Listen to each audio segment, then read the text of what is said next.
क्या आपको कभी ऐसा फील हुआ है कि ज़िंदगी बस एक लूप है, सेम चीज़ें, वही रूटीन और आखिर में सब कुछ खत्म?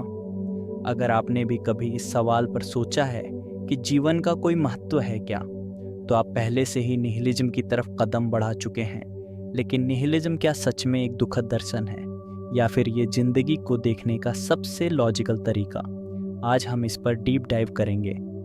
निहिलिज्म एक ऐसी फिलॉसफी है जो कहती है कि जीवन का कोई वास्तविक अर्थ नहीं होता, नैतिकता एक भ्रम है, सत्य और उद्देश्य सिर्फ ह्यूमन मेड कॉन्सेप्ट्स हैं। मतलब अगर आप रिलीजन, मोरालिटी, एथिक्स और पर्पस में बिलीव करते हैं तो निहिलिज्म कहता है, भाई ये सब तुमने खुद बना लिया है, यूनिवर्स को कोई फर्क नहीं पड़ता।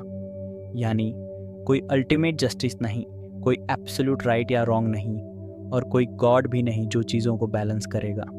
नाइहिलिज्म की कई फॉर्म्स हैं। एग्जिस्टेंशियल नाइहिलिज्म, हमारी ज़िंदगी मीनिंगलेस है, कोई पर्पस नहीं है और आखिर में सब कुछ खत्म हो जाएगा। मॉरल नाइहिलिज्म, कोई भी चीज़ इनहेरेंटली सही या गलत नहीं होती, हम मॉरलिटी को खुद डिफाइन करते हैं। पॉलिटिकल नाइहिलिज्म, गवर्नमेंट्स, लॉज और इंस्टीट्यूशंस भी ह्यूमन मेड इल्यूजन्स हैं, इनका कोई एब्सोल्यूट पर्पस नहीं। अब सवाल उठता है, अगर ज़िंदगी मीनिंगलेस है तो क्या नाइहिलिज्म खतरनाक हो सकता है? कुछ लोग कहते हैं कि निहिलिज्म डिप्रेशन और होपलेसनेस को बढ़ा सकता है। अगर कोई विश्वास करने लगे कि कुछ भी महत्वपूर्ण नहीं है तो वो अपनी ज़िंदगी को आत्महत्या की दिशा में भी ले जा सकता है।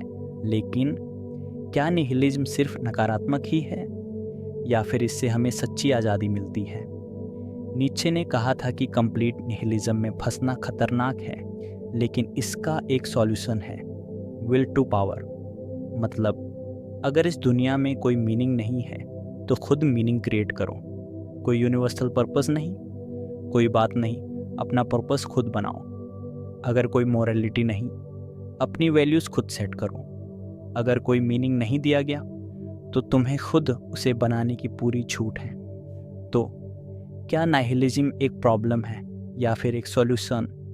अगर सब मीनिंगलेस है तो ये सैड होने की बात नहीं है, ये आज़ादी की बात है।